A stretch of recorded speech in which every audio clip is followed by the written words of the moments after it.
सोलापूरच्या राजकारणात पुन्हा एकदा मोठी उलथापालथ पाहायला मिळाली असून काँग्रेसची उमेदवारी जाहीर होऊनही माजी नगरसेवक फिरदौस पटेल यांनी MIM पक्षात प्रवेश करत स्वतंत्र राजकीय भूमिका घेतली आहे।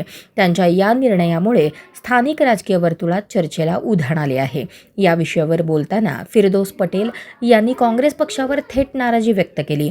काँग्रेसमध्ये सच्चा व इमानदार कार्यकर्त्यांची कदर नसल्याचा आरोप करत आपण अनेक वर्ष एकनिष्ठेने काम केले असल्याचे त्यांनी सांगितले।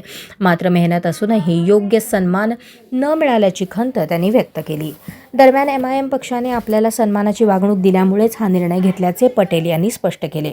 MIM कडून उमेदवारी अर्ज भरताना आपल्याला विश्वास आणि आदर मिळाल्याचे त्यांनी नमूद केले असून येणाऱ्या निवडणुकीत नव्या पक्षाच्या माध्यमातून ताकदीने लढणार असल्याचे संकेत त्यांनी दिले आहेत।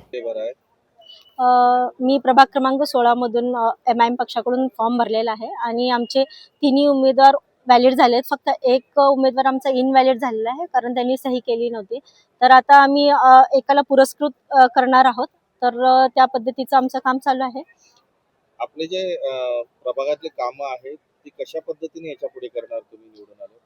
मी माझ्या प्रभागातली कामं मागच्या 10 वर्षात सगळ्यांचे प्रॉब्लेम सॉल्व्ह केलेले आहेत, परंतु काही कामं राहिलेली असतील ती नक्कीच यापुढे पूर्ण करू।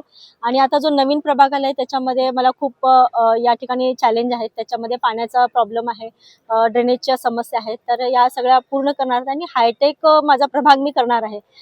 तर त्या पद्धतीचं प्लॅनिंग चालू आहे। महिलांसाठी असं विशेष काय करणार आहे जे अजूनपर्यंत झालेलं नाही आपल्या प्रभागात? महत्त्वाचं म्हणजे माझ्या प्रभागातील महिला या सर्व स्लम एरियातील आहेत, तर त्यांना महत्त्वाचा रोजगार खूप महत्त्वाचा आहे आणि त्या दृष्टीने आम्ही रोजगाराच्या संधी त्यांना उपलब्ध करून देऊ।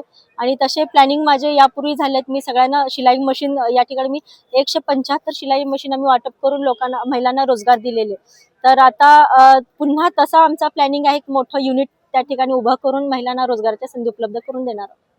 मॅडम, आपल्याला डायरेक्ट आल्याला एबी फॉर्म भेटलं, पहिले तुम्ही काँग्रेसमध्ये असता तेव्हापासूनच तुम्ही MIMच्या संपर्कात होता का? MIMच्या संपर्कात मी नव्हते। मी इंटरव्ह्यूसाठी काँग्रेसच्या जेवढ्या रूल्स आहेत, जेवढे रेग्युलेशन्स आहेत त्या पूर्ण फॉलो केलेले। मी इंटरव्ह्यूपर्यंत काँग्रेसकडे गेले, परंतु मला अशी माहिती मिळाली की माझा एबी फॉर्म देणार नाहीत ते। माझी इकडे उमेदवारी जाहीर केली पण इकडे एबी फॉर्म मला दिला गेला नसता, कारण त्यांनी दुसऱ्यांना ऑलरेडी त्या ठिकाणी तयारी केलेली आणि ते लोक फिरत पण होते प्रभागात। तर ही मला कुणकुण लागलेली होती। तर त्या पद्धतीत जसं दिलीप माने साहेबांचं झालं तर त्या पद्धतीचं मला माझ्या बाबतीत घडणार होतं आणि माझा फॉर्म हा अपक्ष झाला असता। ते वेळीच मी अलर्ट झाले म्हणून मी बरं झालं। तर त्या ठिकाणी मी लगेच MIM पक्षात प्रवेश केला। मॅडम, आजपर्यंत आपण आपल्या प्रभागामध्ये काँग्रेसचा चेहरा म्हणून आपण फिरत होता, आज आपण पक्ष बदललेला आहे, तर जनता तुम्हाला कशा प्रकारे स्वीकारेल? जनता ही माणसाला, व्यक्तीला महत्व आहे, त्या ठिकाणी पक्षाला महत्व नाहीये किंवा चिन्हाला पक्षाला त्या ठिकाणी हे नाहीये।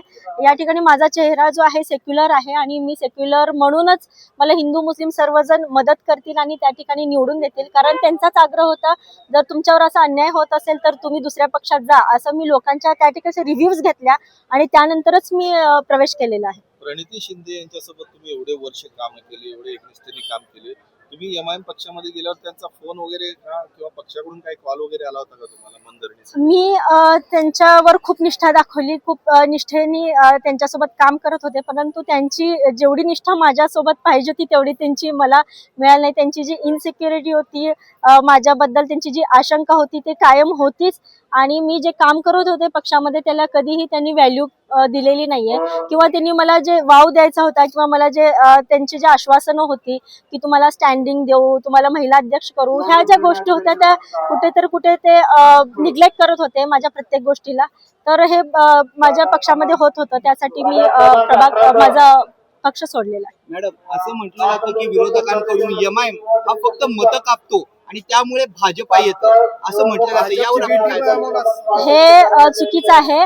आपण सगळे MIM ला भाजपची बी टीम म्हणताय, पण आता राष्ट्रवादी काय करते? राष्ट्रवादी तर भाजपची फुल टू फुल बी टीम आहे। तर आपण बघतो की महाराष्ट्रात त्यांची सत्ता आहे आणि त्या ठिकाणी सगळे तिन्ही एकत्रित आहेत आणि फक्त तुम्ही महापालिकेला वेगळं लढताय आणि त्या ठिकाणी पुन्हा एक होत आहे. तर राष्ट्रवादी ही बी टीम आहे आणि तसं काही नाही. बॅरिस्टर असदुद्दीन साहेब हे सेक्युलर आहे. त्यांनी किती हिंदू समाजातील लोकांना त्या ठिकाणी त्यांनी उमेदवारी जाहीर केली. आपण बघता की औरंगाबादमध्ये काकडे म्हणून खूप फेमस त्या ठिकाणी चेहरा आहे आणि त्यांना देखील त्यांनी उमेदवारी दिली. तर फक्त आम्ही संविधानावर विश्वास ठेवतो आणि त्या ठिकाणी बॅरिस्टर साहेब हे सगळे जाती धर्माला घेऊन जाणारे लोक आहेत. त्यामुळे मी त्यांचे सेक्युलर चेहरा बघून मी MIM मध्ये गेले. मॅडम, आपण इतक्या वर्ष झालं आपल्या प्रभागामध्ये काँग्रेसच्या एक नेत्या म्हणून निवडणूक लढत आहात. तिथं आता आपल्या प्रभागामध्ये अशी एक छाप पडलेली आहे की तिथे फक्त ना काँग्रेसचा हातच चालतो. यंदा तिथं काय चालणार, म्हणजे MIM चा पक्ष चालणार का आपला काँग्रेसचा हात चालणार? नाही, त्या ठिकाणी आम्ही जे सांगेल ते होईल. त्या ठिकाणी पतंगच चालेल आणि लोक पक्षाला आणि चिन्हाला महत्व नाही पण व्यक्तीला महत्व आहे आणि मला बघून नक्कीच लोक मदत करतील. आपण नागरिकांना काय संदेश द्यायचा? माझ्या सर्व प्रभागातील नागरिकांना सांगू इच्छिते की माझ्या बाबतीत जे घडलं, मला काँग्रेसकडून जी वागणूक दिली गेली आणि त्या ठिकाणी मला वेळोवेळी माझ्या बाबतीत अविश्वास दाखवण्यात आला. त्यामुळे मी हा घेतलेला डिसिजन हा फक्त माझ्यासाठी नाही पण लोकांसाठी पण आहे आणि मला माझी सेल्फ रिस्पेक्ट खूप महत्वाची आहे आणि त्यासाठी मी हा पक्ष बदललाय. पण तुम्ही पक्ष जरी बदलला तरी मी व्यक्ती तीच आहे आणि तुमच्यासाठी मी रात्रदिवस मेहनत करेन, काम करेन आणि तुम्ही मला सहकार्य करावे.